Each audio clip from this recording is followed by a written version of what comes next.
bouge pas, bon. Allez les chéris, on va revenir bien sûr sur tout ce qui s'est passé dans l'actualité, bien entendu. Je suis pour que chacun puisse exprimer... Qu'est-ce que vous voulez? Mais excusez-moi, j'ai le droit de me défendre un petit peu quand même. C'était mon procès pendant un quart d'heure. J'ai le droit d'avoir une défense. Parce que j'ai une famille, moi, j'ai des amis. Vous vous défendrez sur les réseaux. Allez, merci. Allez, merci. version des faits. Non, au moins 30 secondes, au moins 30 petites secondes. Alors, allez, la préparer, on reviendra à 20h10, ok? À 20h10, on vous connaît, vous. On mettait toujours les dossiers, on connaît vos Prépare ta méthodes. défense, parce que pour l'instant, t'es pas prêt. Merci, allez. À tout de Je suite. suis prêt. Bon, À tout de je suite. reviens à Préparez, 20h10. écrire C'est un quoi? truc. C'est dans un quart d'heure. J'arrive. Allez, merci. Tiens, un stylo pour écrire. Merci. Je suis pour que chacun puisse exprimer ses idées. Êtes-vous d'accord avec la position d'Emmanuel Macron après l'interdiction de plusieurs rassemblements de Jean-Luc Mélenchon? C'est une affaire qui ne sert de rebondir après l'annulation mercredi d'une conférence sur le conflit israélo-palestinien par l'Université de Lille. Les Insoumis organisaient leur réunion publique dans une salle privée, mais la préfecture a décidé d'interdire l'événement. Et nouveau rebondissement, Emmanuel Macron a déclaré être favorable à ce que tout le monde puisse s'exprimer librement. Regardez. Je suis pour ma part toujours favorable à ce que les gens puissent s'exprimer librement, quand bien même je combats leurs idées. Je ne partage pas la vision des choses, ni sur le conflit au Proche-Orient, ni sur beaucoup de choses de Jean-Luc Mélenchon. Mais je pense que c'est important qu'il puisse exprimer sa voix. Et c'est la même chose pour M. Zemmour. Ça a toujours été la force de la République, c'est de nous battre pour que toutes les voix puissent s'exprimer, toujours dans un cadre respectueux, mais qu'elles puissent s'exprimer, quand bien même nous combattons leurs idées, mais on le fait d'argument à argument. C'est un fondement. Alors, Gilles Verdez. Moi, je suis totalement d'accord avec le président de la République. L'affaire est grave quand même parce qu'on a voulu bâillonner 2 fois, d'abord à l'université, puis dans une salle privée, Jean-Luc Mélenchon. Bâillonné pour des rassemblements, des meetings avant la campagne européenne. Donc le président de la République a raison. Et je dirais pareil, je dis pareil pour M. Zemmour, qui a failli ne pas pouvoir s'exprimer à Bruxelles. Il a pu s'exprimer. C'est un scandale. Et pour que le président de la République retoque un préfet comme ça, c'est que ça lui a semblé donc elle va avoir lieu ou pas? très grave. Non, en fait, Du coup, ils se sont exprimés un rassemblement un peu spontané comme ça, mais on lui a interdit 2 salles. C'est ça qui m'a choqué. Alors, Jean-Luc Mélenchon et son groupe LFI crient au non-respect de la liberté d'expression, un principe qu'ils semblent vouloir faire respecter uniquement lorsque ça le concerne. C'est ça le problème, en fait. Hier, il a une nouvelle fois attaqué CNews en qualifiant la chaîne d'infâme. Écoutez, il dira ça à tous les gens qui la regardent. Jean-Luc Mélenchon, infâme, je croyais que c'était une chanson de Jean-Luc Lahaye, moi. Infâme, infâme. il a même été plus loin. On va regarder l'extrait, s'il vous plaît, Valérie Benaoum. Merci. Nos délateurs sont couverts d'infamie et les aboyeurs qui les relaient sur cette chaîne infâme qui s'appelle CNews. L'organisme qui attribue des fréquences, j'espère, aura le sursaut de dignité de la refuser la prochaine fois puisqu'elle est en cours de renouvellement. 17% du temps d'antenne consacré à nous insulter, à nous calomnier, sans qu'une seule fois, une personne sur ces plateaux, dont c'est pourtant le métier, et qui voudraient qu'on les appelle journalistes, mais qui sont juste des répondeurs automatiques, ne leur dit ça suffit de parler comme ça, vous n'avez pas le droit. Gilles Verdez, je crois que vous allez y aller un peu. Non, mais c'est vrai, regardez, nous on a la chance d'avoir Gilles Verdez. Non, là, je suis pas d'accord avec lui. Quoi, vous n'êtes pas d'accord avec lui? Non, pas d'accord avec lui. Parce que là, je trouve que il avait une position de victime honorable, c'est-à-dire qu'on le bâillonne. Et là, il reprend la parole et il se remet en position de faiblesse en taclant, alors qu'il peut tout à fait aller sur CNews ou ici, c'est lui qui ne veut pas. Donc là, je pense qu'il a tort. Il donne raison au préfet parce que par ailleurs, il a parlé de la police française qui a conduit à la rafle du Veldiv. Et en fait, il compare le président de l'université pour la première manifestation interdite à Eichmann. Il lui met une cible sur le dos en disant, en gros, c'est le type qui exécute les ordres des nazis. Donc à ce moment-là, c'est un pompier pyromane. Il est irresponsable. C'est irresponsable de dire ça. Il a insulté tous les préfets en quelque sorte. Comme lui, il a été... Mais vous êtes d'accord avec Emmanuel Macron quand même? Oui, mais non, je suis d'accord pour que tout le monde s'exprime, de toute façon. Tout le monde. Tout le monde rentre. C'est ce qu'on dit dans cette émission. Évidemment, comme tout le monde ici. C'est exactement ce qu'on dit dans l'émission. On a tous les des jours. idées différentes. Ici, c'est libre antenne. Maintenant qu'il s'attaque à CNews, il est bien gentil. Ils sont invités, ils ne viennent pas. Il faut quand même le souligner. Vous savez bien que vous êtes toujours les premiers à les inviter. Ils ne viennent pas. Bien sûr. Et à CNews, c'est idem. Pascal Praud dit sans arrêt, on les invite, ils ne viennent pas. Alors qu'ils ne disent pas qu'on ne leur donne pas le temps de parole ou je ne sais pas quoi. Donc ils ont tort à 100%. Raymond. Non, moi, c'est ce qu'on dit, liberté d'expression. Il ne faut pas victimiser. Plus vous allez les victimiser en interdisant les choses, plus ils vont se victimiser eux. C'est ce qu'on dit exactement ici. C'est ça. Moi, je ne suis pas pour interdire. Ils ont été élus démocratiquement. Il y a des gens qui ont voté pour eux. Il y a des gens qui croient en leur projet. Il y a des gens qui croient vraiment quand ils voient Mélenchon s'exprimer comme ça, avec un... Il y a beaucoup d'énervement, il y a beaucoup d'agacement dans la voix. Il y a des gens qui se disent c'est lui mon président de la République. Ça c'est un homme, ça c'est lui pour la France. C'est celui-là qu'il faut. Il faut respecter ces gens-là, et c'est pour ça que je veux pas qu'on interdise. Mais il y a quand même pas beaucoup de monde dans son truc-là. Il y a presque plus de députés derrière que devant lui. Ouais, c'est vrai. Il y a quand même pas beaucoup de monde. Ils sont beaucoup derrière. C'est vrai que c'était pas la folie. Et devant, je pense qu'il y aura beaucoup plus de monde à l'anniversaire de Mélenchon, c'est quand même la star. Et quand il a Comme ça, à vue de nez, critiqué, je pense. et quand il a critiqué CNews, il y a 2 personnes qui ont fait où, hein, les autres. Non, mais il ne faut pas réagi, interdire, donc, même si c'est news ou peu importe que c'est news, il faut les laisser parler. Tu veux pas, Pascal, de la Oui à Cour. la liberté Tu peux pas. d'expression, non aux abus et aux abus de langage. En c'est fait, ça. c'est un tribun formidable, Jean-Luc Mélenchon, on ne peut pas lui enlever, mais il s'en sert. C'est toujours dans le débordement, dans sert pour mettre le l'excès, feu. et la ligne rouge est franchie en permanence. Moi, c'est ça qui me dérange, ça le plaît à plus. des gens. Et il le fait exprès. CNews, en fait, en parlant de CNews, d'abord, il fait de la pub à CNews, pardon. Il fait de la pub à CNews en parlant de CNews, et il sait qu'il a un public qui est réceptif. C'est du spectacle, et c'est pas de la politique. C'est comme si moi, quand je m'en prenais à la chaîne Equidia, alors que vous savez que j'adore les... Non mais c'est vrai, voilà, c'est genre... Voilà. Oui. Moi, je pense que Ça existe toujours d'ailleurs cette chaîne Equidia Non, merde. pas. J'adorais cette chaîne. Non, moi je pense que tout le monde a le droit de s'exprimer, mais il y a quand même certaines limites à respecter. Vous dites que tout le monde a le droit de s'exprimer ici, c'est vrai. Si demain il y a quelqu'un qui tient des propos racistes, vous l'empêcherez, enfin vous l'arrêterez, et à juste titre. Il y a certaines choses qu'on ne peut Mais pas ici, il y a entendre. toujours quelqu'un qui est là pour contredire. Oui, bien sûr, mais c'est D'ailleurs, quelqu'un. regardez, moi j'ai un contradicteur tous les jours. Gilles Verdez. Non, mais c'est très bien que toutes les idées soient exprimées, mais quand on rentre dans l'antisémitisme, dans le racisme, dans l'homophobie, et de manière presque décomplexée, je pense que c'est compliqué. Et le problème, comme l'a dit Pascal, c'est qu'il franchit la ligne rouge. Donc je comprends que cette conférence soit interdite. Et l'argument de la liberté d'expression, pour ça, c'est compliqué de le brandir, je trouve. Jean-Michel. Bah oui, moi, je suis entièrement d'accord. Un jour, il dit, il gueule qu'on le fait, qu'on les baïonnait, qu'il n'a pas le droit de s'exprimer, et le lendemain, il réclame la suppression d'une chaîne d'information, d'expression. Donc, franchement, c'est schizophrénique. Et deuxièmement, à la limite, qu'il puisse parler. Le problème, c'est comme il est bon, et ben il y a des gens qui l'écoutent et il y a des gens qui le croient. Et mine de rien, dans ces conférences qu'il voulait tenir dans le nord de la France, il s'était quand même sur l'affiche une carte de la Palestine où l'État d'Israël était supprimé. Il n'y avait plus l'État d'Israël. Donc c'est pas une incitation à la haine. Et c'est pour ça d'ailleurs qu'ils l'ont. C'est l'association, Bien sûr, c'est le problème. c'est pour ça qu'ils l'ont interdit. C'est normal d'interdire une manifestation. On propose la destruction d'Israël. Enfin, je trouve ça complètement... Et j'aurais dit la même chose pour un autre pays si on proposait la destruction d'un pays musulman. Je trouve ça complètement fou de prôner ça ouvertement et qu'on laisse faire. Bah non, on n'a pas le droit. Oui, Et justement, moi j'ai mis oui au propos d'Emmanuel Macron parce que évidemment, en plus, il a défendu et Zemmour et Mélenchon, donc la liberté d'expression, bien sûr. Mais en ce qui concerne Mélenchon, il hurle parce qu'on lui a interdit une conférence à l'université. Je l'ai pas du tout entendu quand une jeune étudiante juive a été jetée dehors d'une conférence dans une université. Là, on l'a pas entendu. Il n'a pas crié à la liberté. Donc voilà, donc 2 poids 2 mesures de toute façon, parce qu'il y a énormément de conférences qui sont annulées dans toutes les universités de France dont on ne parle jamais. Et celle-là, voilà, il crie au charbon, mais il ne se Polska. défend pas pour les autres. Oui, alors moi, donc j'ai mis oui pour les mêmes raisons, pour la liberté d'expression, mais je trouve un peu hypocrite parce que... C'est Christina Cordula ou c'est Pascal? Parce qu'il veut la liberté d'expression, mais il a le seum quand les gens ils disent ce qu'ils veulent sur CNews, donc c'est vrai, il a c'est raison. hypocrite. Ou quand on dit quelque chose ici. Et bon, et apparemment. Gilles, il faudrait que tu ailles le voir un jour. T'as déjà rencontré Jean-Luc Mélenchon? Oui, quand il était sénateur de l'Essonne, jeune sénateur de l'Essonne, moi j'étais au Parisien de l'Essonne, je faisais des interviews de lui, ouais. T'es déjà amoureux de lui? J'ai jamais été amoureux de lui, mais bon, il n'était pas non plus un élu de terrain extraordinaire. On sentait qu'il avait un destin politique. Surtout qu'il a changé d'avis sur tout, excuse-moi, mais quand on entend parler de voix là-dedans, Les chéris, on va passer à ce sujet. L'histoire du jeune Philippe a ému toute la France, hein, bien sûr. Le jeune homme qui a été pris au piège alors qu'il pensait retrouver une jeune femme rencontrée sur une application de rencontre. Ou bien, on a dit, il y a une autre hypothèse, c'est qu'ils se sont trompés de cible. Il s'est finalement retrouvé donc face à plusieurs jeunes hommes qui l'ont tabassé. Philippe est mort des suites de ses blessures. Et le boxeur Raphaël Tronchet vient de la ville de Grande-Sainte, là où s'est déroulé le drame. Et il a rédigé un post Facebook, Raphaël. Il a dit « Message urgent, je viens d'apprendre qu'il y a à Grande-Sainte des agressions à répétition. Une des personnes agressées serait morte aujourd'hui des suites de ses blessures. Paix à son âme et condoléances à la famille et aux proches. J'offre 10 000 € à la personne qui me donne un nom. Cela restera confidentiel. Je ne vais pas attendre que cela arrive à ma mère ou à un proche. Partagez, s'il vous plaît. La vie n'a pas de prix. » Qu'est-ce que vous en pensez? de ce message de Raphaël Tronchet, qui est un boxeur en plus que j'adore, Raphaël. Voilà, c'est un super boxeur, hein, Raphaël. Qu'est-ce que vous en pensez, Gilles? Alors pour une fois, je vais être modéré. Ouais.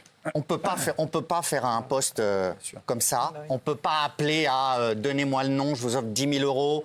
Sous-entendu, je vais aller faire justice au nom de tout le monde. Mais vu la barbarie de ce qui s'est passé, vu son implication dans la vie locale, sa maman vit encore à la Grande-Synthe. Et comme vous le dites, Cyril, c'est un boxeur exemplaire qui a été champion de France, qui a changé de discipline, qui est très impliqué à Grande-Synthe et autour.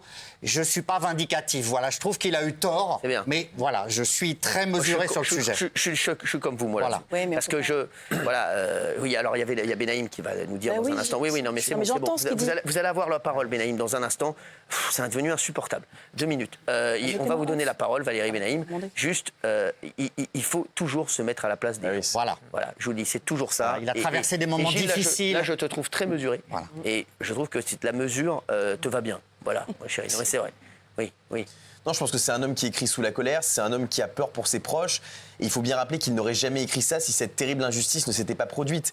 Et si la justice sur ce genre d'affaires faisait mieux son travail, si on interpellait directement les personnes, il n'en arriverait pas à écrire ça. La police, elle fait bien. Elle interpelle très souvent les personnes. La police, elle n'a rien à voir là-dedans. Moi, je suis sûr que la police, ils ont déjà interpellé 2. On va avoir le 3e dans les. Ils ont vite agi, ce week-end, c'est réglé.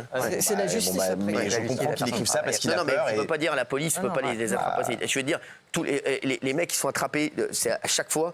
Tu peux pas aussi mettre une cible sur tout le monde. Non, mais parce je te dis, la police, elle fait extrêmement bien son travail. Je suis désolé, les mecs. Ils sont débordés. Ils ont des moyens qui sont très compliqués. Et quand tu commences à dire, oui, mais parce que derrière. Je parlais de la justice. Oui, c'est plus la justice. Je dis la justice parce que. Mais la justice aussi, hein, sache-le, ils ont des moyens. J'ai pas dit la police, j'ai dit la justice. Les juges, ils sont débordés. Je pense que malheureusement, les agresseurs et les meurtriers de ce jeune homme n'auront pas des sanctions proportionnelles à la violence de l'atrocité qu'ils ont commise.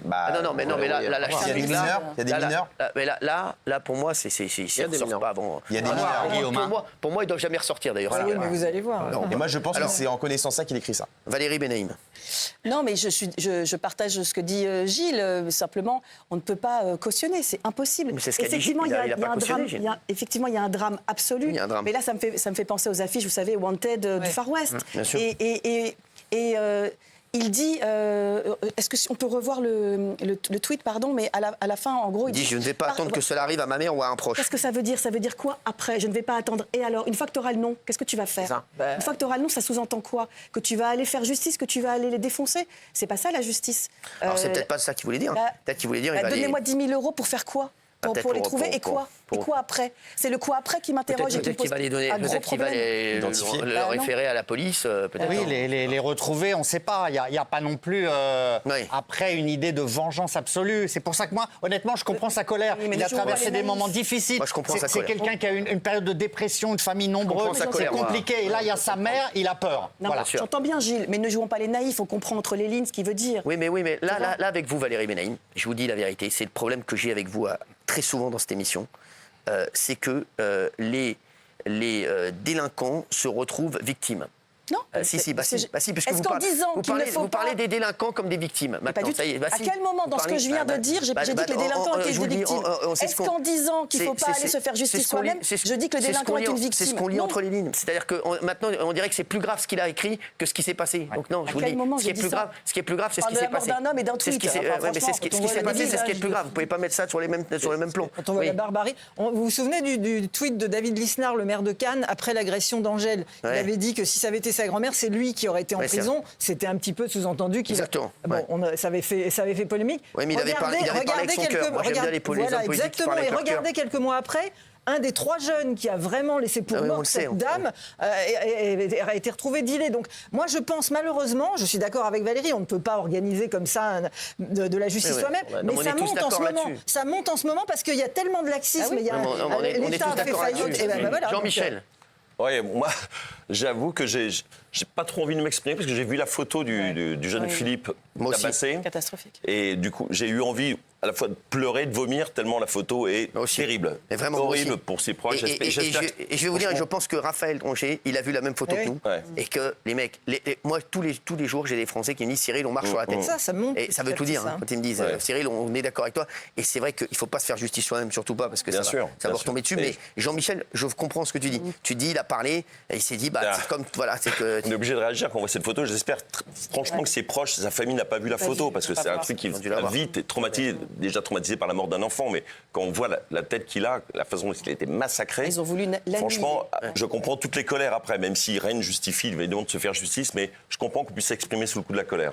Moi, vous savez très bien, par rapport à la justice, quand il y a des crimes comme ça, je suis peut-être l'un des plus méchants ici, par rapport aux peines. Je l'ai déjà dit plein de fois ici. Là, maintenant, ce qu'il faut dire, Guillaume l'a dit, c'est que la justice doit se mettre au diapason de la police. La police, ils les ont attrapés tout de suite. Il y en a 2. Le troisième va arriver bientôt. Donc la police a fait son travail. Maintenant, c'est à la justice de faire son travail. Pour le boxeur, quand on lit entre les lignes, donnez-moi les noms. Mais comme Valérie, pourquoi faire après? Si maintenant, on lui donne un faux nom, il va aller taper un gars qui n'a rien à voir dans l'histoire, ou il va aller se venger sur quelqu'un qui n'a rien à voir dans l'histoire, juste pour prendre 10 000 euros. Parce qu'il y a plein de gens pour prendre 10 000 euros qui sont capables de donner un faux nom. Donc les policiers ont fait ce qu'il fallait faire. Maintenant, c'est à la justice derrière. Et plein d'autres choses derrière. Toutes les histoires de mineurs qu'on a, à un moment donné, il faut arrêter aussi de dire la justice. Les histoires de mineurs, c'est les parents aussi. Il va falloir vraiment s'attaquer.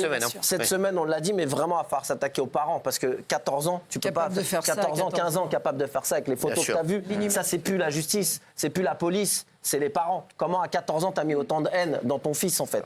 C'est ça la question. Oui. Moi, je dis faire justice soi-même, jamais. En revanche, quand je vois son tweet qui a été écrit sous la colère, je me dis, on voit tellement de déversoirs sur les réseaux sociaux.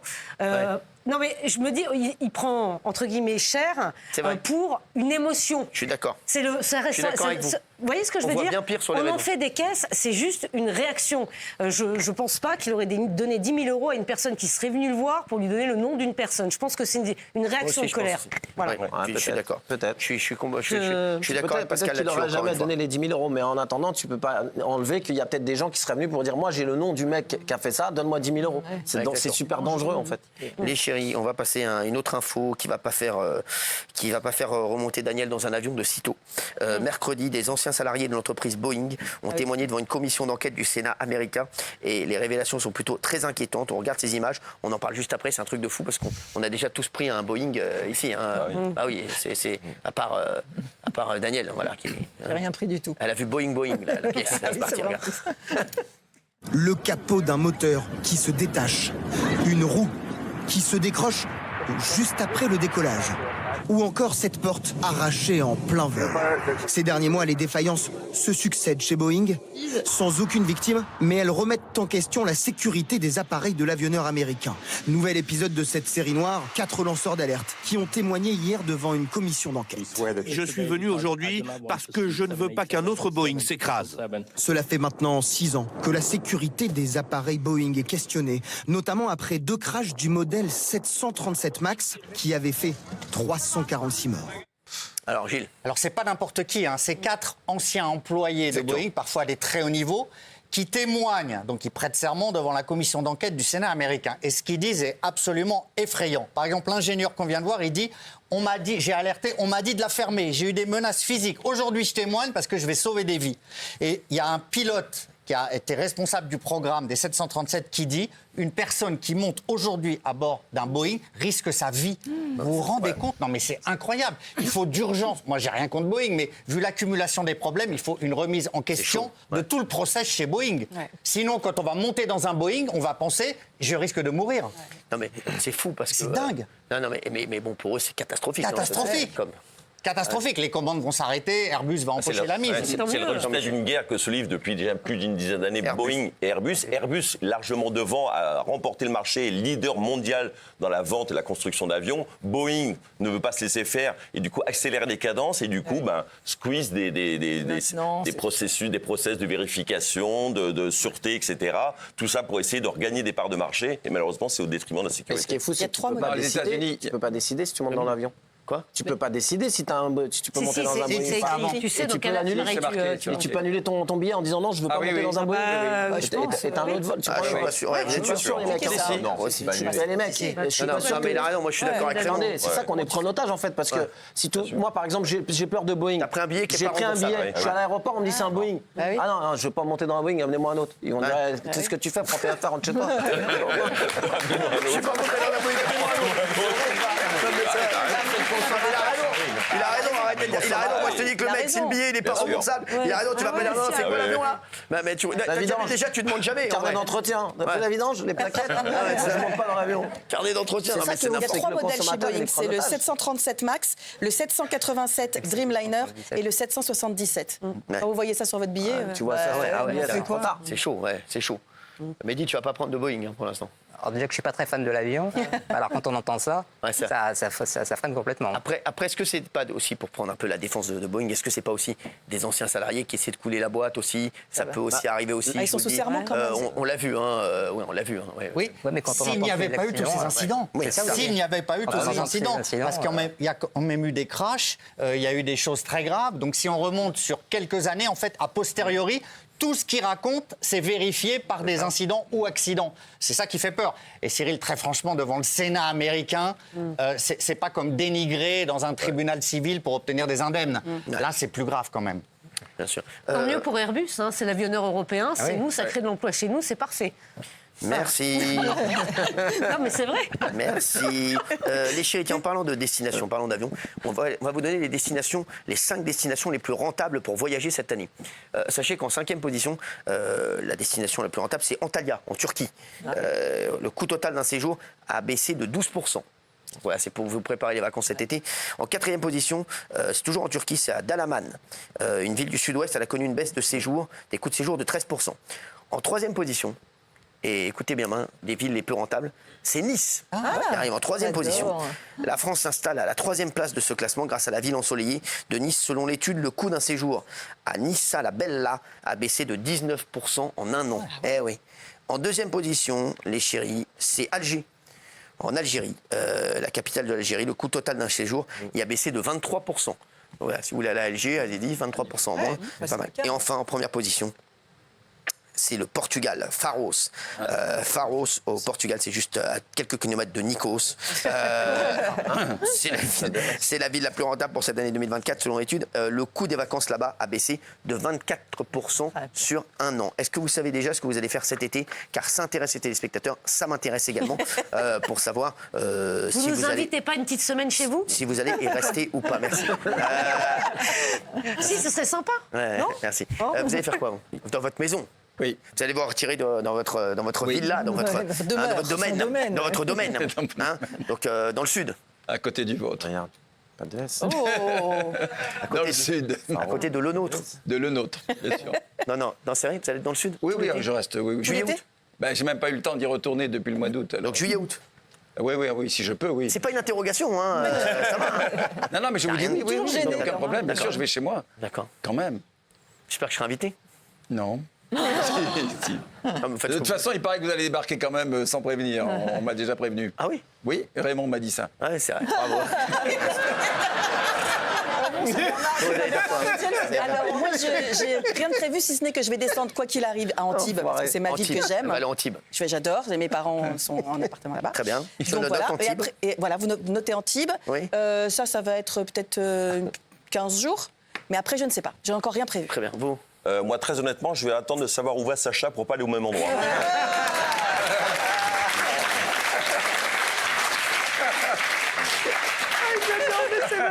Oui, Polska. Oui, alors moi, j'ai encore rien prévu, mais comme vous savez, je suis polonaise. Ouais.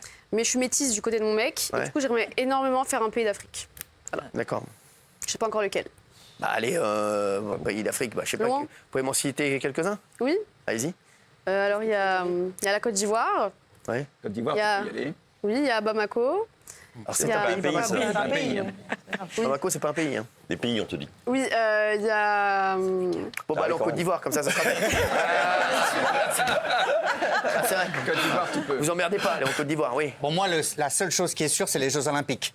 J'ai bloqué 17 jours des Jeux Olympiques, j'ai pris quelques billets pour y aller avec ma fille. Voilà. Ça, c'est mon rêve depuis qu'on a eu l'obtention des Jeux.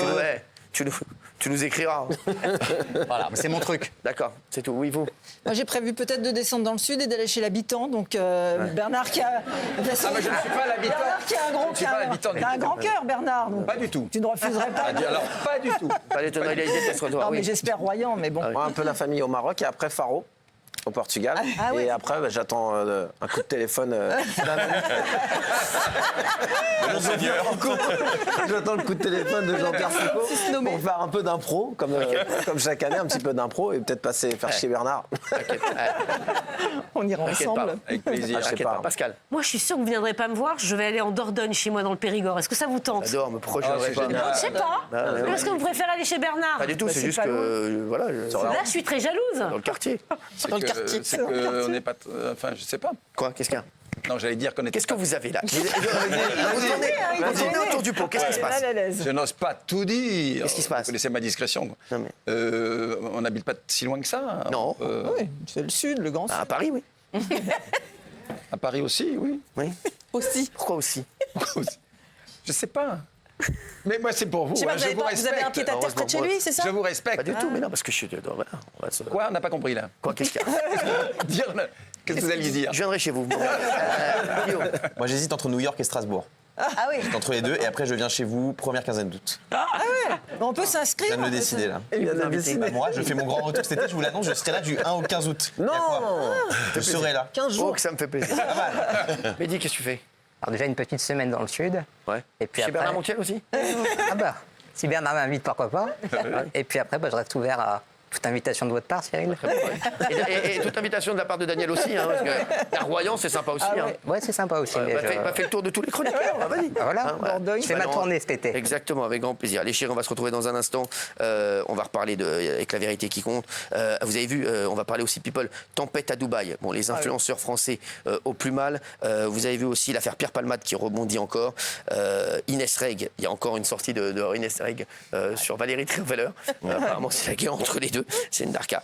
Et on a des nouvelles de Francis Lalanne. Merci d'être avec nous. C'est Touche pas à mon poste. Ouvert à tous, merci d'être là. Demain, on sera là, bien sûr, face à Hanouna. Et on sera là également dimanche, non, face à Hanouna. Et de retour lundi. On est là 7 jours sur 7. Voilà, on est bien. Et c'est vrai que voilà, il y en a qui travaillent comme des fous. Hein. Regardez, Gilles, Valérie, Bernard Montiel. Non, merci, non pas vous, Jean-Michel Maire, merci. Je vous mettais pas dans le lot. Vous avez vu que Patrick Cohen, rattrapé par l'Arcom pour ses propos sur la mort de Thomas à Crépol. On va revoir les images et nous dire, Gilles, ce qui s'est passé. Merci. Pas d'incident jusqu'à la dernière chanson de la soirée, Chiquita du rappeur Jules. C'est là que, d'après les mises en cause, un rugbyman aurait tiré les cheveux longs d'un des membres du groupe en le traitant de Chiquita, c'est-à-dire de fille sexy. Les offensés sortent des couteaux, un adolescent de 16 ans s'effondre. Le racisme anti-blanc frappe jusque dans nos campagnes, a dit Marion Maréchal, et qui commettent des francocides, Éric Zemmour. Même si les insultes racistes ont bien été entendues, cette motivation raciste n'a pas été retenue par la justice. Rien ne prouve que les jeunes du quartier de la Monnaie étaient venus casser du blanc. La droite et l'extrême droite veulent nous faire croire que la chasse aux Gaulois est lancée, alors que l'immense majorité des immigrés et des Français issus de l'immigration réprouvent cette violence. Voilà, alors c'est vrai que cet édito qu'on avait fortement critiqué ici dans cette émission, Patrick Cohen, et là il s'est fait rattraper par l'Arcom. Oui, il s'est fait retoquer. C'est un éditorial donc, qui s'appelle La mécanique de la haine et du mensonge, après le drame de Crépol où le jeune Thomas a trouvé la mort. Et c'est vrai qu'il avait été très péremptoire. Il avait décrit des faits au présent comme si on avait tous les éléments. Il avait manqué de précautions et du coup il est retoqué parce qu'il est jugé que certains propos énoncés sur un mode déclaratif, c'est-à-dire sans nuance, ne satisfont pas aux exigences de mesure, de rigueur et d'honnêteté. Voilà. Donc c'est assez grave quand même, parce que c'est sur le fond... Oui, mais ils n'ont pas eu d'amende. Hein. Non. Mais voilà, il est retoqué sur le fond. J'ai vu aucune amende, hein, aussi, même pour les pubs, tout ça. Pour l'instant, ils ont eu que des rappels à l'ordre. Et c'est bien que l'Arcom commence à s'intéresser à France Télévisions. Bien sûr, bravo. Qu'est-ce que vous aviez pensé, vous, de cet édito, Jean-Michel? Non, je me souviens surtout qu'il avait dit que les jeunes étaient venus uniquement pour danser, s'amuser et dragouiller, alors qu'en fait, tous les éléments laissaient penser qu'il y avait quand même un désir d'en découdre. Voilà. Oui, que d'en découdre, et on ne vient pas danser avec des couteaux. Rambo danser. Voilà, exactement, avec un couteau. Donc voilà, donc ça manquait au minimum de prudence. Ouais. Ah oui, une fois de plus. Mais bon, c'est une première étape, on va dire. Absolument. Oui, c'est une première étape. Petite question, pas du tout prévue. Est-ce que c'est vrai, cette rumeur, parce que vous qui y connaissez bien, qui dit que Zidane va aller au Bayern Munich entraîner? Ah, il est contacté par le Bayern Munich, ouais. Ouais. Il pourrait suivre comme ça aussi les traces de Guardiola qui avait été au Bayern Munich après avoir quitté l'Espagne et se relancer parce qu'il cherche un club. Il rêvait de l'équipe de France qui est bloquée parce que Didier Deschamps semble pour le moment, et c'est très bien, immuable. Donc le contact est établi, ouais. Et le Bayern est un peu perdu. Ils ont fait une mauvaise saison. Ils sont encore en Ligue des Champions. C'était le petit point foot, merci. Je voulais... pardon. Merci, c'est bon. Hein, pas la Vous avez une bonne info. Ouais, c'est pas mal. Ça vous plaît? C'est pas nul. Ouais. Ce serait bien qu'il y aille ou pas? Ah ouais. Un bon club. Bayern, c'est un beau club, c'est un bel entraîneur. Mais on disparaît des radars, c'est pas retransmis en France, le foot allemand et tout. Donc... Mais alors, qu'est-ce qu'on s'en fout? Si, c'est important. Ils sont en Ligue des Champions, je te rappelle qu'ils sont en demi-finale de Ligue des Champions. Je sais, je suis. C'est pas parce que c'est pas retransmis en France que c'est nul. Il y a deux clubs allemands en demi-finale de la Ligue des Champions quand même. Bien sûr. Voilà, le Bayern demi-finale de la Ligue des Champions, merci. Bien sûr. Merci, j'ai l'impression que tu es un petit peu chafouin à cause de l'affaire Sacha Elbaz, mais calme-toi. Aussi. Voilà, je te le dis. Hier, les chéris. Non, mais c'est vrai, je sais que ça l'a secoué. Ça t'a secoué. Hein. Ah bah. Vous avez vu, on va parler des Jeux Olympiques. La cérémonie d'ouverture inquiète même les délégations étrangères. C'est normal. Hein. Notamment le président du comité olympique britannique, Andy Hanson, s'est dit préoccupé par les questions de sécurité. Gilles Verdez. Bon, moi, les questions de sécurité, je vous dis la vérité, je suis pas inquiet sur les questions de sécurité des Jeux Olympiques. Enfin, je suis pas inquiet, j'espère. Mais je pense qu'ils vont mettre le paquet là-dessus. Moi, c'est plus sur les épreuves et sur la scène, sur l'organisation. Voilà, ça me fait plus peur. Et sur Paris surtout. Hier encore, je peux vous dire, j'ai compris ce qu'était Anne Hidalgo. Hein.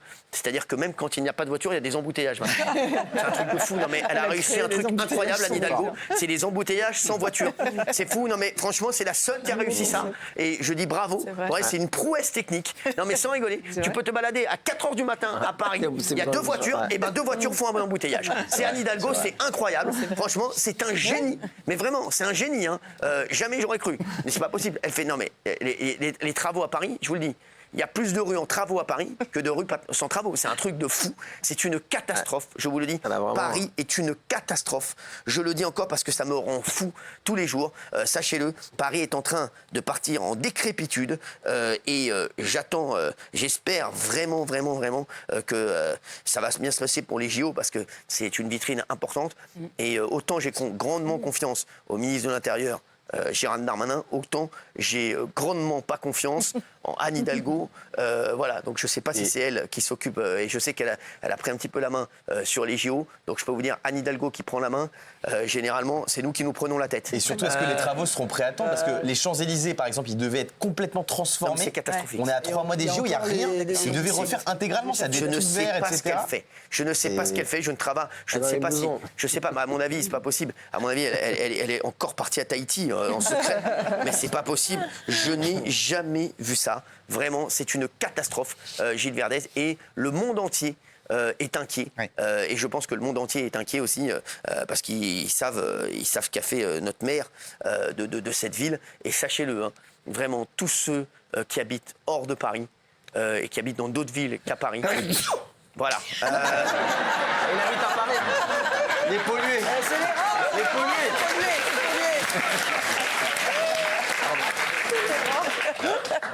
Voilà. Sachez que c'est la pire ville de France. Croyez-moi, hein, je tourne dans toutes les villes tous les week-ends pour mes tournois. Sachez-le, Paris est la pire ville de France. Elle a réussi un exploit incroyable. Paris était la plus belle ville du monde. Ouais. Paris est en train de devenir la ville la plus catastrophique du monde.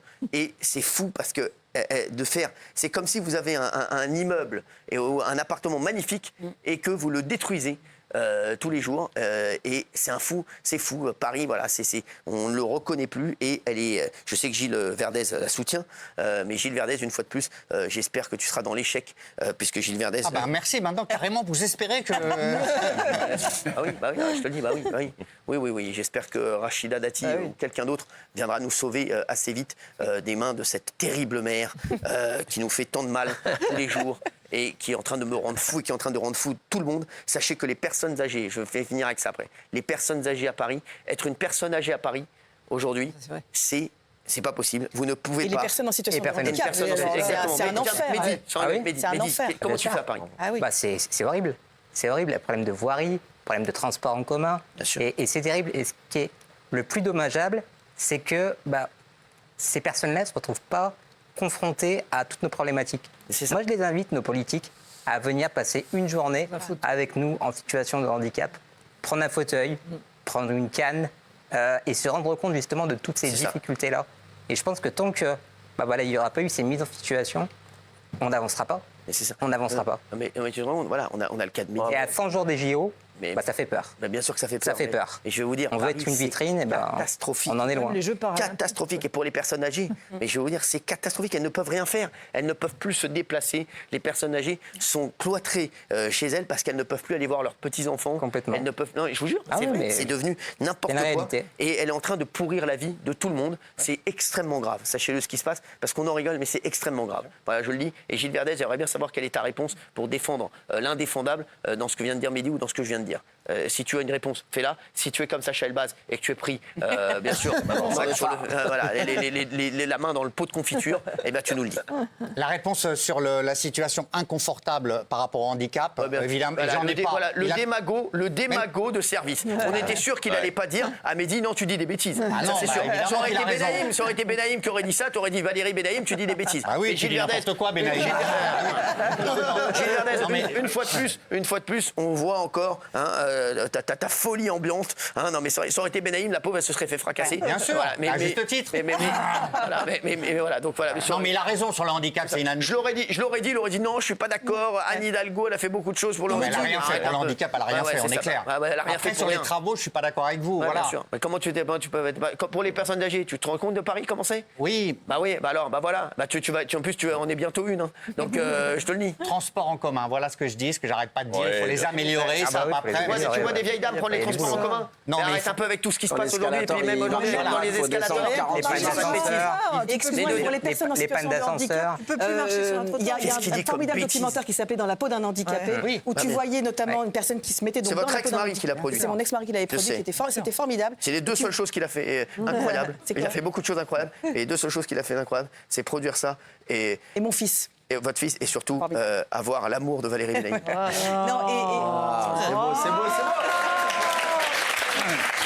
Mais non, mais on voyait la réalité du quotidien, et notamment parfois quand une personne en situation de handicap allait dans le métro et que l'unique ascenseur pour 12 lignes était en panne et qu'il fallait aller de Montparnasse, de la ligne 4 à Montparnasse jusqu'à la gare SNCF, c'est terrible. Pour essayer de trouver un ascenseur qui fonctionne. Ouais, et ça faisait faire. Ça, c'est pas Anne Hidalgo. Les transports du métro, il y a une régie qui s'en occupe. La RATP, c'est pas directement Madame Hidalgo. Il y a les trottoirs qui ne sont pas accessibles. Il y a tout. C'est le parcours du combattant. C'est une journée d'aventure. On se lève le matin, on veut aller quelque part. On sait pas ce qui va nous arriver. Je sais, mais tu penses aux personnes âgées? Est-ce que tu penses aux personnes âgées? Oui, Cyril. Est-ce que tu peux m'arrêter de parler des transports en commun? Comment tu peux parler des transports en commun pour les personnes âgées? Non, mais qu'est-ce que tu racontes? Comment ils font les personnes âgées? Comment elles vivent dans Paris? C'est difficile pour tout le monde, mais moi j'espère que c'est difficile pour tout le monde. Non, mais allez, Mais c'est intéressant que vous en parliez. Vous savez bien sûr que pourquoi? c'est intéressant Parce que moi, j'y ça me arrive. rend fou parce que moi, je vous le dis. Moi, j'ai des voilà, je vous le dis, il y a des personnes âgées qui me disent, Cyril, on n'en peut plus, qui viennent me voir, ils me disent, Cyril, on n'en peut plus, elle est en train de nous pourrir la vie, on ne vit plus à cause de la mer de Paris. Voilà, je vous le dis. Elle me dit, je peux plus aller voir mes petits-enfants ne peuvent plus venir me voir parce que c'est devenu une galère pour eux aussi. Ils peuvent pas prendre, les parents, ils veulent plus prendre la voiture parce que c'est insupportable. Ils peuvent pas venir à vélo avec leurs enfants, c'est trop dangereux. Voilà, donc c'est devenu un enfer. Je vous dis, elle est en train de séparer des familles entières et il y a encore des gugus comme Gilles Verdez qui osent défendre ça. En revanche, il faut être honnête, si vous n'êtes pas âgé, si vous êtes riche, si vous n'avez pas d'asthme, si vous n'avez pas de voiture, si vous n'avez pas de chien et que vous aimez les rats, c'est une belle ville.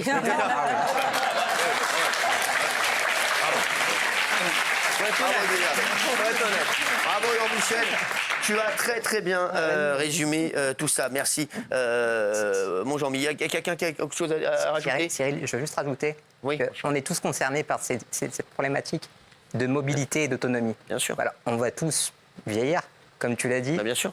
Il peut tous nous arriver n'importe quoi au quotidien. C'est ça. Demain, voilà, vous sortez, vous cassez une jambe, vous retrouvez un fauteuil. Exactement. Voilà, la ville doit être adaptée, accessible à tous. C'est le combat de tous. Et Mehdi, le problème, tu veux que je te dise, tu as raison de dire ça, et c'est que Elle ne se met pas à la place des gens. Non, et c'est catastrophique ce qu'elle est en train de faire. Et vraiment, quand je vois des gens la défendre, comme des gens autour de cette table, enfin une personne autour de cette table, ça me rend fou. Parce que c'est pour moi, c'est de l'acharnement sur les personnes âgées, c'est de l'acharnement sur les familles, je vous le dis. Et ça devient très très grave. Et quand je vois une personne ici la défendre, je me dis vraiment qu'il faut vraiment qu'il aille se faire soigner, mais au plus vite. Elle veut transformer la ville, Cyril. Elle ferait mieux de transformer ton cerveau. Merci. Alors on va enchaîner avec une nouvelle étude là, qui va nous faire plaisir, qui devrait parler à certains autour de cette table. Raymond, Jean-Mi, c'est pour vous. Guillaume également. Selon des chercheurs de l'université de Swansea, je commence à bien aimer ces chercheurs, surtout pour vous. Au Royaume-Uni, 1 homme sur 3 serait prêt à avoir un mariage polygame. Pour rappel, la polygamie est interdite en France. Donc, je pense que c'est le moment que vous déménagiez. Merci. Non, mais c'est incroyable. 1 homme sur 3 serait prêt à avoir un mariage polygame. Est-ce que vous seriez prêt à avoir un mariage polygame, Jean-Michel Maire? Dis la vérité. Oui, honnêtement, mais 2 hommes, 1 femme. Être 2 hommes et avec une femme qu'on se partage, mais pas 2 femmes. Non. C'est déjà du boulot. Une femme. Tu veux déjà intégrer? Ah non. Il y a beaucoup de menteurs. Non. Tu veux déjà intégrer Sacha Elbaz? Je vais me faire à l'idée tout doucement. Non, mais... Ah ouais, toi ce serait ça. Ah ouais. Ah oui, je préférais ça honnêtement. Ouais. Tiens, Guillaume. Alors moi non. Dis la vérité. Allez. Je vais parler en tant qu'expert. Je pense que ce qui plaît dans le fait de fréquenter plusieurs femmes ou plusieurs hommes, c'est l'interdit. À partir du moment où ça devient autorisé, si vous avez 2 femmes, vous allez avoir envie d'en avoir une 3e ou une 4e qui n'est pas autorisée. Vous êtes d'accord avec moi?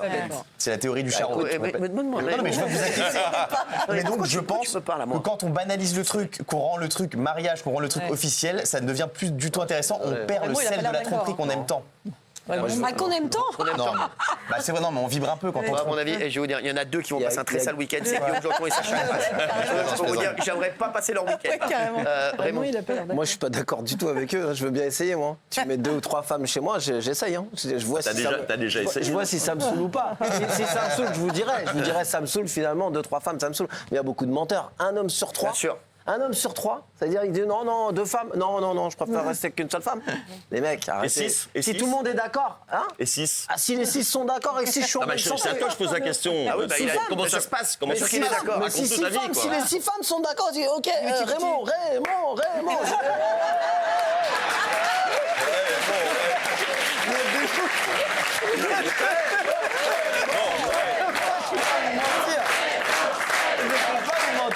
Si les 6 elles sont en chemise de nuit, elles m'attendent le soir. Tiens, on t'a fait des sandwichs, je peux pas vous dire, rentrez chez vous là. C'est quoi ce bordel? Mais même 16. Même 16. Ah oui. Là, faut y aller. Là, faut aller courir, faut faire des footings. Mais c'est des menteurs, les mecs. Arrête. On fait des sondages sur la polygamie, on fait pas des sondages sur la polyandrie. On ne demande jamais aux femmes. Exactement, justement, c'est ce que j'allais vous demander. Valérie Mélène, est-ce que vous auriez aimé avoir plusieurs hommes? Dites la vérité. En vrai, non. Arrête, Valérie, 3 hommes. Arrêtez, si ça, tout le monde est d'accord. Tout le monde est d'accord. Non, ça me saoule de gérer. Tu gères pas. Bon, vous, oui, bien sûr. J'aimerais déjà en trouver un. Même un demi.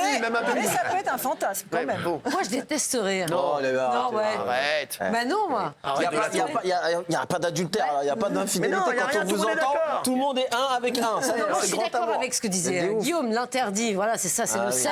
En revanche, quand t'as 1, 2, 3. Non, moi, je suis pas d'accord. Ah non, c'est rastreint. Vous diriez. Non, moi, je ne suis pas dans cette histoire. Team Guillaume ou Team Raymond? Vous posez la question, Cyril. Je vous le dirai après. C'est une étude pour le sondage. Je vous le dirai après. Vous.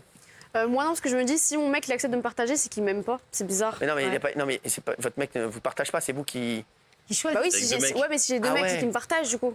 Ah ouais, c'est vrai. Moi, la seule chose que je voudrais bien, c'est avoir un vieux monsieur, parce que j'aimerais bien adopter une vieille personne. Vendu. Plus tard.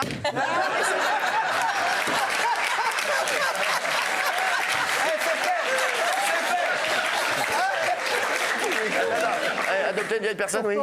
Oui, parce que j'aime pas trop adopter d'enfants, mais adopter une vieille personne, j'aimerais bien. Pour faire quoi? Je sais pas, je trouve ça adorable. C'est vrai? Adorable. C'est pas l'animal de compagnie. Chaton, hein. C'est un chaton, le mec. Ce serait Jean-Michel que vous adopteriez? Il est pas assez adorable, pas assez vieux. Pas assez vieux. Gilles. Oh non, mais lâchez-moi.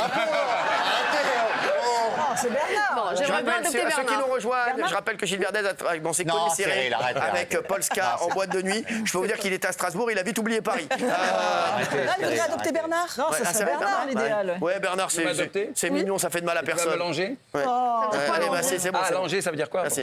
Oui.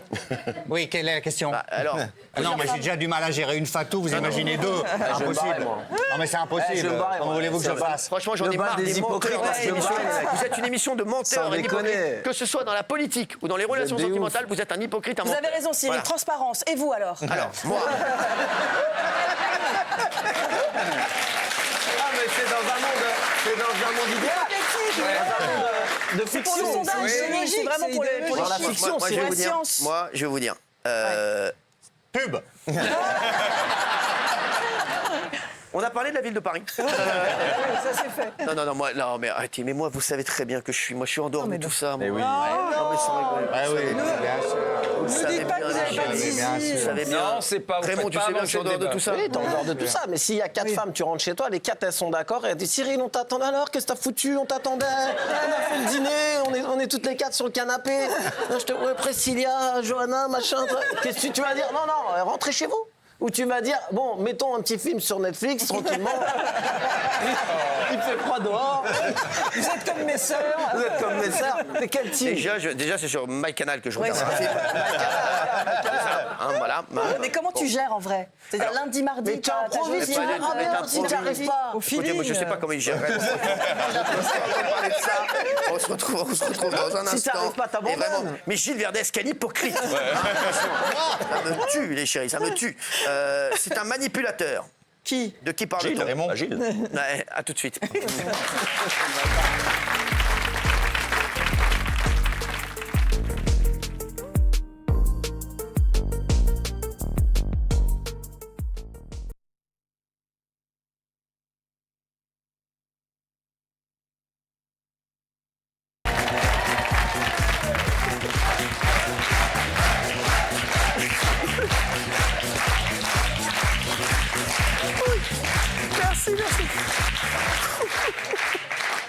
Merci.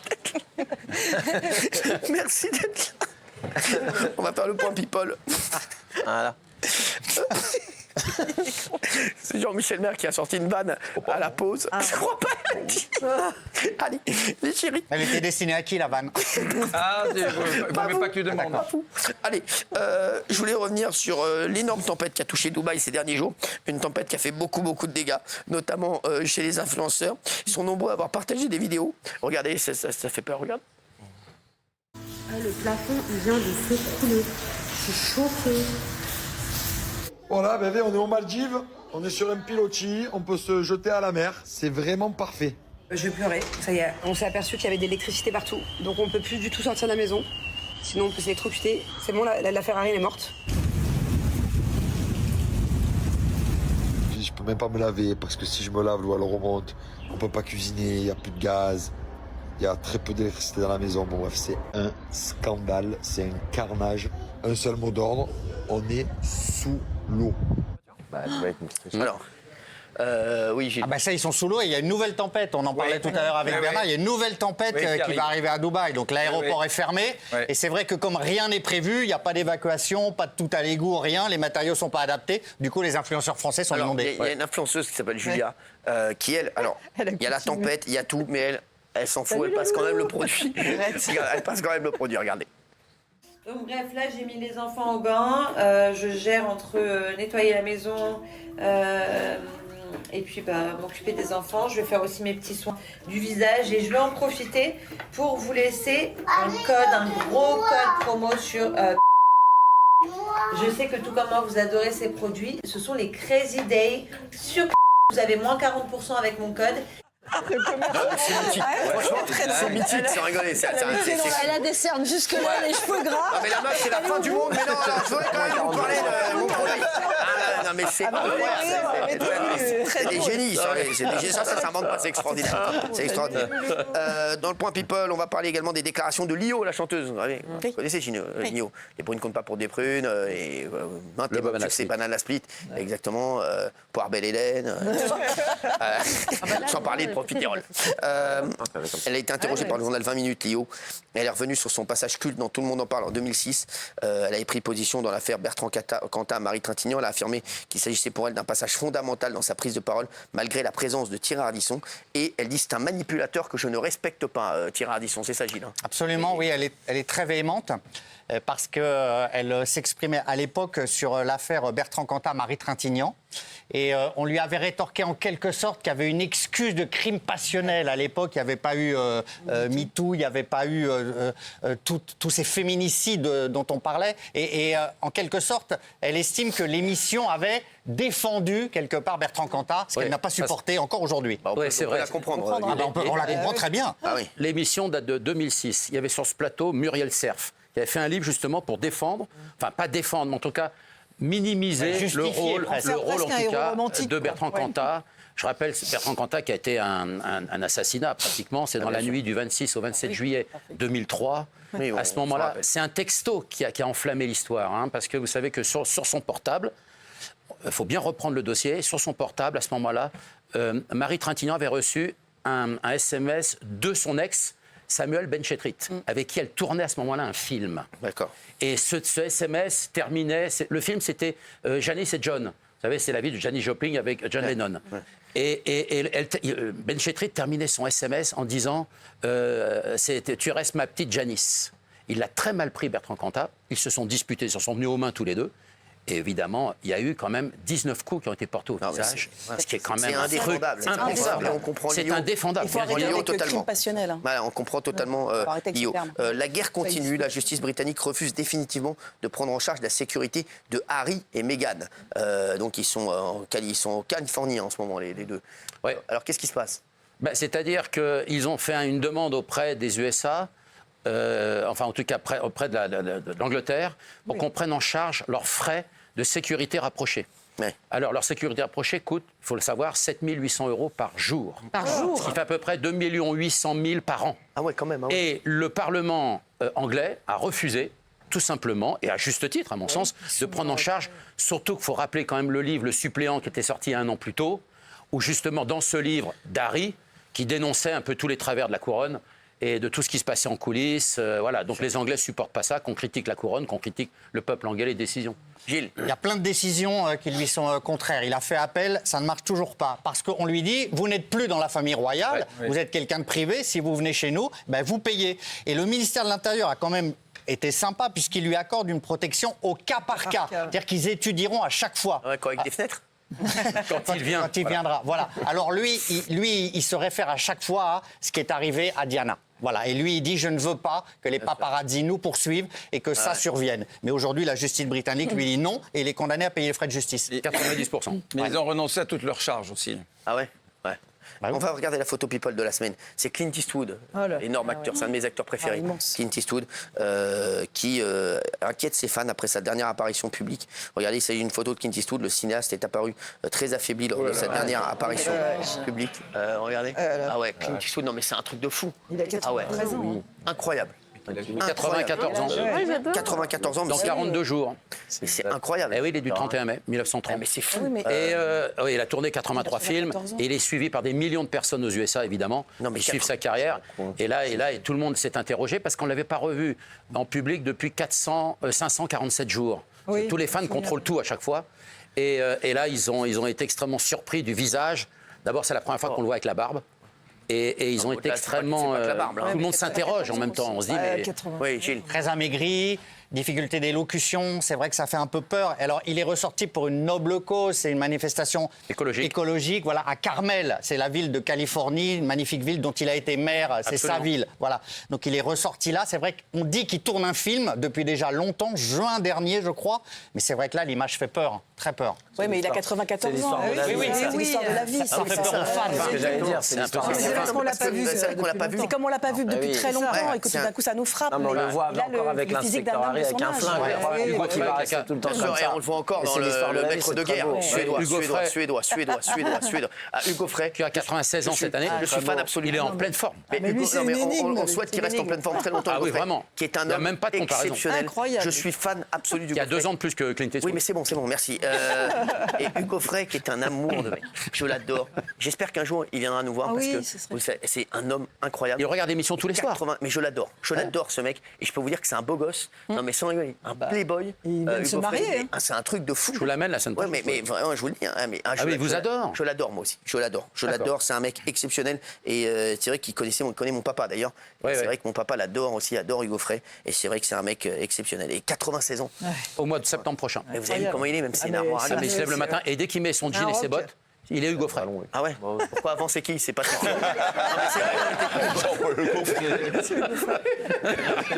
Ah ouais, non, c'est une nature incroyable. Ah, mais il est incroyable. Et on l'aime fort, en tout cas. Arme à feu saisie au domicile d'Alain Delon. Des nouvelles révélations. Oui, ils ont saisi en février, à la fin février, 72 armes, 3000 munitions. Alors, c'est beaucoup, hein. Mais il faut savoir que c'est un grand collectionneur d'armes, hein, en fonctionnement ou de collection. Moi, je me souviens d'une vente aux enchères en décembre 2014.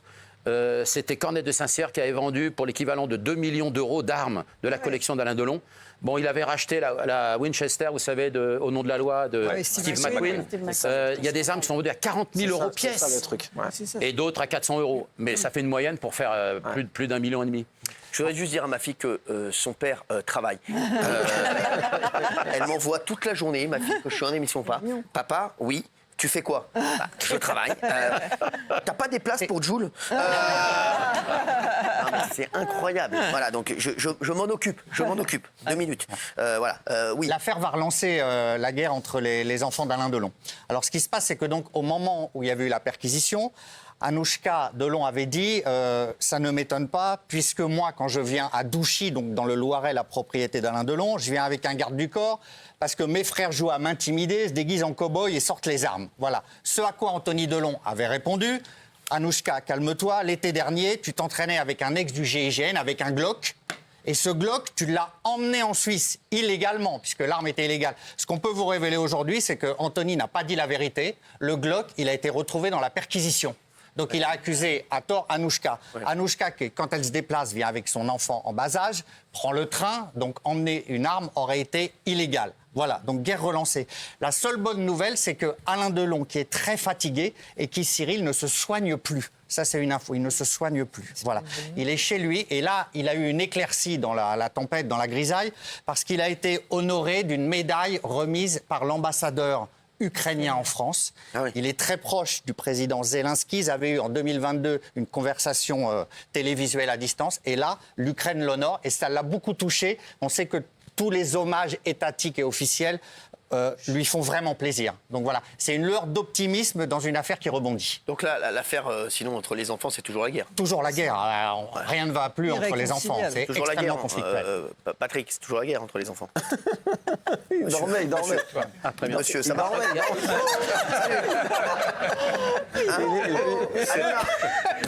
Salut. C'est l'habitude. On a perdu. Non, mais il m'a appelé Patrick. Oui, mais c'est pour ça. Ah, c'est pour ça, je sais pas. Il vient de surveiller. Qu'est-ce que vous faites dans votre chambre? Ça fait beaucoup de monde, hein, quand même.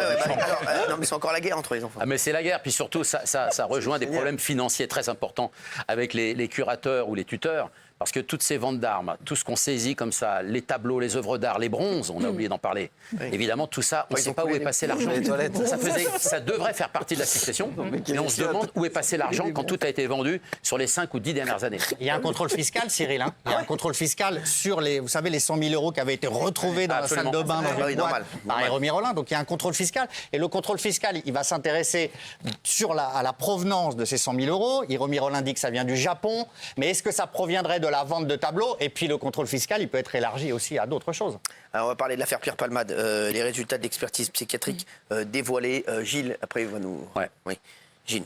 Absolument. Donc Pierre Palmade, pour le moment, on est en attente de la décision des juges sur le jugement. Est-ce qu'il sera jugé pour homicide involontaire ou pas? Ça, c'est la grosse inconnue. Homicide involontaire, ça voudrait dire qu'on reconnaît que le fœtus non seulement était viable, mais qu'on lui reconnaît une existence. Mais il y a des infos qui sont sorties sur l'état psychologique de Pierre Palmade. Voilà. Et donc, les experts psychiatres dénotent une personnalité quelque peu fragile, une certaine immaturité, et ils reviennent sur la sortie, vous vous souvenez, la sortie en discothèque de Pierre Palmade, post-cure à Bordeaux. Ils expliquent qu'il est conscient de la gravité de ses conduites addictives, mais qu'il peine à lutter contre ces conduites. Sa sortie récente en débit de boisson, à l'issue d'un soin de post-cure à Bordeaux, en témoigne. Il reste attaché à la compagnie, évite la solitude, recherche un bout de paradis aussi artificiel soit-il. Ce qu'il faut lire entre les lignes, c'est « est-il vraiment guéri ?» Est-il totalement sevré? Voilà l'interrogation des psychiatres. C'est l'intérêt de cette expertise. Alors, la procédure sera entre juin et décembre cette année. Hein. Alors, après la polémique qu'a suscité la vidéo, Pierre Palmade il serait rendu chez son médecin pour demander une prescription pour faire attester l'absence de drogue dans son sang. C'est ce qui est dit, c'est ça? Absolument, voilà. On sait que la vitesse n'était pas le motif, puisque bon, il roulait à 87 km/h au lieu de 80. Oui. C'est ça. C'est uniquement le changement de trajectoire brutal qui a causé l'accident. La voiture n'est pas en cause, absolument. Voilà. C'est donc en voulant corriger sa trajectoire qu'il a commis cette manœuvre fatale. Ouais. On a également parlé d'un SMS qui aurait déconcentré Pierre Palmade. Est-ce que ça, on a pu le savoir ou pas? Aucun élément par rapport à ce SMS qui aurait pu déclencher une dérive de la conduite. Voilà, l'affaire du SMS est tombée à l'eau. Ça n'existe pas. Voilà. Ça ne l'a pas dérangé à ce moment-là.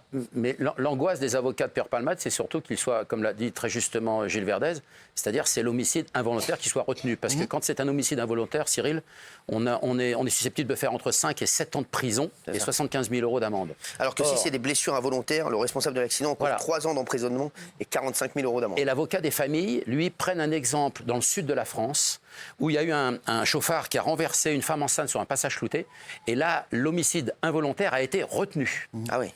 Donc ça, c'est une angoisse pour les avocats de Pierre Palmade, parce qu'ils ne veulent surtout pas qu'on retienne cet homicide involontaire, évidemment, parce que la condamnation n'est plus la même. Et Maître Batik, qu'on reçoit souvent ici, donc, qui est l'avocat des victimes, voilà. Lui, il veut faire de cette affaire une affaire emblématique sur la reconnaissance de la viabilité des fœtus et sur le fait qu'un fœtus peut être considéré comme une personne vivante. Donc il faut voir si les juges, pour le moment, il y avait homicide involontaire qui n'a pas été écarté, il faut voir vraiment pourquoi il sera jugé. Effectivement, la peine diffère globalement. La peine et aussi l'impact de l'audience qui sera encore plus grand. Alors, si c'est blessure involontaire, c'est 3 ans de prison. Ouais. Et quand c'est homicide, c'est entre 5 et 7 ans. Ouais. Tout dépend après les jurés. Ouais. Alors, juste Pierre Palmade, il fait quoi en ce moment? Il est à Bordeaux. Il fait quoi? Il a un appartement à Bordeaux. D'accord. Pas loin du domicile de chez sa sœur. D'accord. Voilà. Il essaye d'être discret. Ouais, il essaye. C'est compliqué pour lui de sortir de ville, d'aller dans un bar. C'est vrai que c'est la question qu'on se pose. Il fait quoi en ce moment? Il est comment? Je pense qu'il écrit un bouquin parce qu'il a eu beaucoup de propositions sur son affaire et je pense qu'il est en train de préparer son livre, à mon sens, qui sortira probablement ou après le procès, véritablement, ou peut-être pendant le procès. Un bouquin concernant l'accident? Je pense qu'il va raconter sa vie depuis le début. Il avait déjà fait ça, déjà. Il avait déjà fait. Vous êtes sûr de ça? Ce serait fou. Oui. Mais là, il voudrait raconter finalement... moi, j'ai toujours pensé qu'il vit très mal cette histoire.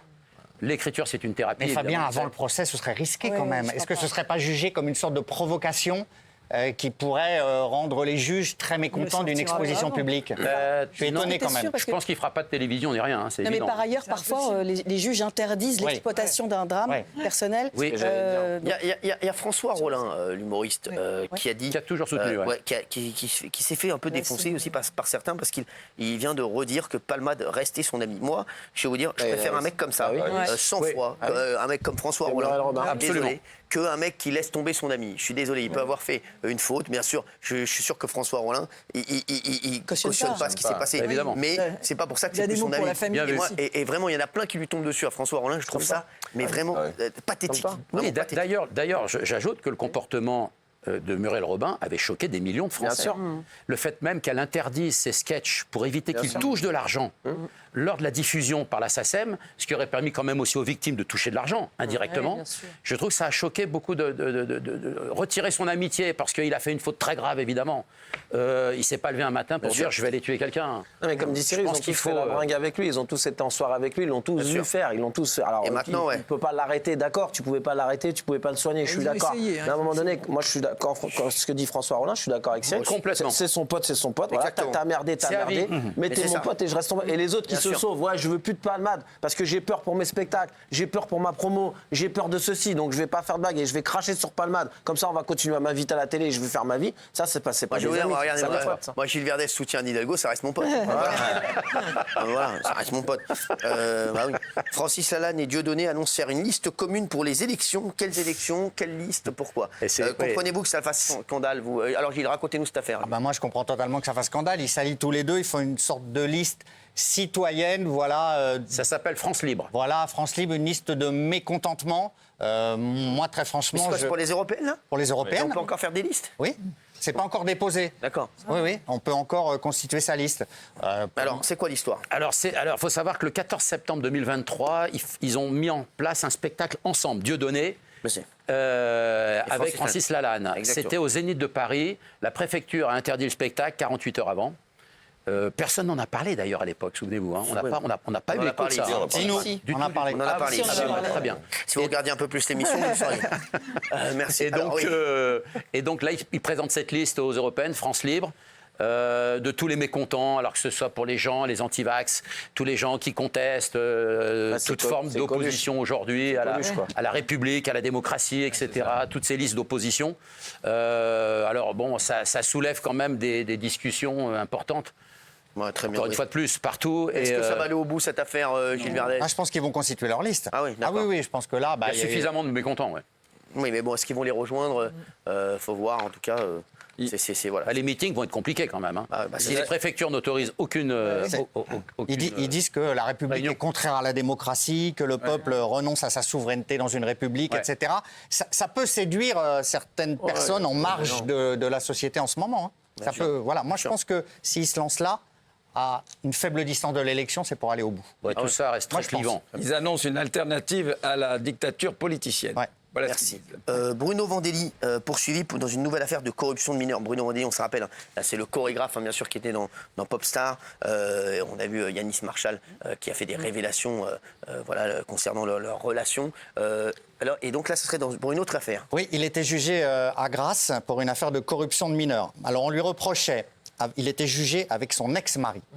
On leur reprochait d'avoir envoyé des photos et des vidéos pornographiques entre 2016 et 2017 à un adolescent rencontré dans un stage de danse qui avait 14 et 15 ans. 2016, 14, 2017, 15 ans. Voilà. Ce jeune homme aujourd'hui qui a 22 ans est resté très affecté. Il n'était pas à l'audience. Il y avait sa mère qui a témoigné. Il n'était pas présent, lui. Voilà. Alors, ce que dit M. Vandelli, c'est que dès qu'il a su le réel âge du jeune homme, il a arrêté d'échanger tout message avec ce jeune homme. Néanmoins, la justice a requis 1 an avec sursis pour corruption de mineurs et le jugement a été mis en libéré jusqu'au 28 juin. Et parallèlement à ça, bien sûr, il est toujours poursuivi pour viol après la plainte de Yanis Marshall. C'était une affaire disjointe. Ouais, c'est ça. Ouais. C'est quand même sombre. L'un va se servir de cette affaire et de cette condamnation pour l'autre affaire, évidemment. Mais c'est quand même... C'est tous des types qui sont des personnalités publiques, avec des paroles publiques, des images publiques, et qui se mettent toujours dans des affaires comme ça. Ils sont addicts au sexe, aux relations, au jeunisme, etc. C'est quand même très compliqué, je trouve que... Enfin, ce qui leur arrive, c'est quand même incroyable, à chaque fois. C'est quand même insupportable dans nos sociétés d'aujourd'hui. Valérie, vous êtes d'accord? Je ne sais pas pourquoi vous tournez vers Valérie. La spécialiste. Je suis une amie, c'est pas la spécialiste, pas la spécialiste des dérives et du chemsex. Non, mais aujourd'hui, c'est bien. Non, mais c'est bien qu'aujourd'hui toutes ces choses soient dénoncées. Elle fait du Tupperware sexe. Ah bon? Oui, bien sûr. Vous allez voir. Change des photos. Faut vous dire qu'elle en a sorti des boulettes dans des Tupperware. Mabena. Allez, on va parler d'Inès Reg. Le spectacle de l'humoriste est sorti. Spectacle dans lequel elle revient sur son clash avec Valérie Trierweiler lors du tournage de Pékin Express en 2022 et elle raconte que cette image a fait le buzz. Gilles. Oui, alors elle revient sur effectivement leur clash. Alors ça a démarré très tôt. Elles ne pouvaient pas se supporter l'une l'autre. C'était donc dans l'émission Pékin Express pour célébrité. Et donc dès le début, Valérie Trierweiler a chauffé Inès Reg en disant vous avez terminé 2e un jour, mais est-ce que votre mère aurait fait 3e? Voilà, elles sont chauffées. Alors elle dit j'arrive, nous sommes au Sri Lanka, Stéphane Rothenberg est là, tous les autres concurrents aussi. On a tous notre valise devant nous. Et là, toute première personne qui me parle, c'est la Valoche, Valérie Trierweiler. La première phrase qu'elle me dit, c'est « Oh Inès, c'est marrant, j'ai remarqué que tu es la seule à avoir une petite valise. Je pense que c'est parce que tu sais que tu vas partir la première. » C'est une vanne. Alors après, elle dit, bon alors c'est dans son spectacle, hein, donc il faut, attention, c'est très drôle. Elle dit, la Vioque, elle arrive, moi je la vois, je m'approche pour lui faire une accolade, et au moment où je fais ça, elle fait ça, j'aurai le recul, assure Inès en faisant un geste de refus. Elle me dit, oui, vous êtes contente, vous êtes arrivée deuxième, mais est-ce que votre mère serait arrivée troisième? Voilà, donc après, Inès lui aurait répondu, je vais la balayer, son pantacourt, je vais le transformer en short. Et... l'humoriste raconte cette vengée au moment de l'élimination de l'ex-première dame. Stéphane Rothenberg me demande si j'ai quelque chose à dire avant qu'elle parte. Ce à quoi j'ai répondu sans hésiter. Oui Stéphane, j'ai quelque chose à dire. Depuis le début, je vous entends appeler Valérie ex-première dame, mais devant moi, je ne vois pas une ex-première dame, je vois une grande dame. Je vois même 2 grandes dames, 2 femmes, 2 battantes, 2 aventurières. Hein, c'est ça. Bon. Et je vois le cœur de Valoche s'ouvrir, mais moi je suis humoriste, donc ça veut dire qu'au moment où elle est le plus touchée, je lui dis, tu vois Valérie, comme quoi ça ne servait à rien de prendre une grosse valise. Mon con. Bon, voilà, donc c'est ça, donc c'est dans son spectacle, etc. Alors, il y a beaucoup de réactions, oui. Ce qui est fou, c'est que tout ça a été filmé, évidemment, et que la production a coupé toutes ces scènes. C'est-à-dire qu'ils voulaient absolument pas mettre... Bah oui, bien sûr, ça n'a pas été diffusé, ça. Elle le raconte, bien sûr. Il y a juste le fameux Petite salope qui avait été diffusé, mais c'était complètement anecdotique. Et ce qui est amusant aussi, c'est que c'est un peu le remake du clash avec Natacha Saint-Pierre 4 ans avant, quoi. C'est ça qui est... C'est fou. Alors, il y a Mathieu Delambeau aussi qui a réagi sur Twitter. Il dit, je ne reconnais rien aux coulisses de Dals, mais je peux juste te dire que j'ai dîné, fait des réunions, et j'ai passé 3 jours avec Natacha Saint-Pierre pour préparer et co-animer une émission sur Énergie 12. Natacha était déjà une star et pourtant adorable, polie, généreuse, drôle. Voilà, donc il défend Natacha Saint-Pierre. C'est vrai qu'en ce moment, c'est un truc de fou. On est obligé de prendre... chacun choisit son camp. Même Inès Reg l'a reconnu. Il y a une grosse communauté qui défend Inès Reg, c'est vrai. Il y a aussi une grosse communauté qui défend Natacha Saint-Pierre. Et ce qui est un peu regrettable là-dedans, c'est qu'il y en a qui les défendent du point de vue de la danse, mais pour d'autres, ça a pris une dimension sociétale. Et on parle de racisme, on parle de guerre. Voilà, ceux qui défendent les Blancs, ceux qui défendent ceux qui ont des origines maghrébines. Donc c'est ça qui est un peu regrettable dans ce conflit, malheureusement. Alors, il y a Black M qui a fait une interview. Black M, qu'on essaie d'avoir la semaine prochaine. On espère qu'il viendra nous voir. On le sait qu'on l'adore, Black M. Voilà, qui a fait une interview. Et c'est incroyable ce qu'il a dit. C'est une bombe. Voilà, parce que ça, on en parle un petit peu hier, mais c'est vrai que là, j'aimerais qu'on en parle un peu plus. C'est fou ce qu'a dit Black M sur Danse avec les stars. Alors il dit plein de choses. Globalement, la grosse info, c'est qu'il dit que c'est truqué. Quand il aurait demandé à la production si c'était truqué. Voilà, il dit est-ce que c'est truqué? Et il dit, ce qu'on explique ici depuis assez longtemps, y compris dernièrement, que la production peut arrêter les votes à tout moment. C'est ce que j'ai dit. Voilà, et c'est ce que vous avez expliqué. Et donc lui, il dit, je sais que vous pouvez arrêter les votes, sous-entendu, vous avez voulu m'éliminer. Et il dit aussi, je sais très bien comment ça fonctionne, j'ai été juré de l'émission en Belgique. J'avais une oreillette et je ne pouvais pas dire ce que je voulais. Non. Et ça, moi, franchement, j'ai pu l'imaginer, mais je ne le savais pas. C'est-à-dire que les jurés peuvent être influencés dans leur vote et dans leurs commentaires, donc dans leur vote, par rapport à des danseurs. Et ça, c'est quand même une grosse info. Ça veut dire que tout ce qu'on dit depuis des années sur les contrats, que c'est décidé, que c'est arrangé, là, il le confirme. Alors, il fait ça alors qu'il y a des clauses de confidentialité qui sont signées dans les contrats. Non, mais alors, il pose des questions. Il n'a pas affirmé, Black M. Exactement. Il le fait de manière très intelligente. Ah oui, bien sûr. Il a posé la question. Voilà, il n'y a pas de débat. Il n'a pas affirmé. Non. Il a posé la question à la production. Et la production lui a dit non, c'est pas truqué. Absolument. Bien sûr. Absolument. Et il y a beaucoup de gens qui se demandent du coup à quoi sert l'huissier de justice qui vient. Est-ce que c'est un vrai huissier? Alors, c'est un vrai huissier, mais en fait, il vient juste constater les votes à un instant T. Si la production les a arrêtés à 22h10 ou à 23h15, il va constater quels sont les votes à cette heure-là. Et en fait, la production, c'est là où elle fait ce qui l'arrange. Et l'huissier est un vrai huissier de justice. Et son rêve était de gagner. Voilà, parce qu'il revient aussi sur l'annulation possible du concert. Comme il a un concert ce vendredi, on avait dit, émis l'hypothèse, qu'il était bien content de sortir, ou que c'était arrangé. Lui, il dit, j'aurais décalé mon concert, je voulais gagner.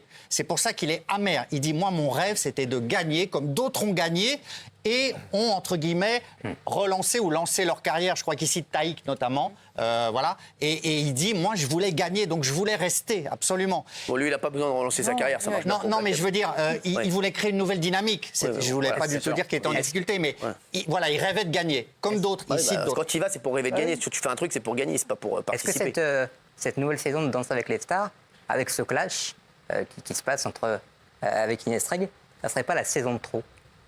Non, alors c'est plus sur les audiences, que ça leur a amené un peu pour moi, au moins ça leur a amené une petite Sinon, histoire. personne n'en Parce que aurait c'est vrai parlé, que les audiences, mais on le voit, comme je l'ai dit hier, les audiences de Koh-Lanta, c'est catastrophique, moins de 3 millions. Les audiences de The Voice, moins de 3 millions. Et Dals, 3 millions, c'est vrai que c'est très bas pour des émissions qui faisaient entre 6 et 10 millions avant et qui cartonnaient. Et Masked Singer aussi, je pense que ça va être très très compliqué également. Oui, une autre info ? Non, c'est vrai que si on remarque, Black M a quand même eu la décence d'attendre la fin de l'émission pour s'exprimer. Et il y a beaucoup de gens qui disent, il faut dire la vérité, qu'il y a une injustice et qu'Inesreg est mise en avant par la prod des privilégiés. C'est la seule qui a eu le droit de faire une interview publique pendant la compétition. Tous les autres, et d'ailleurs de toutes les saisons, vous vous rappelez, quand vous recevez des candidats, c'est après leur élimination. La seule qui a eu le droit, c'est Inesreg. Voilà. Merci, en tout cas, merci à vous. On se retrouve la semaine prochaine, et nous demain dans Face à Hanouna. Vous vouliez dire un truc ? Non, tout est scénarisé au départ, je pense. Merci, Patrick. Tout de suite. Royauté sur C8. Très fort.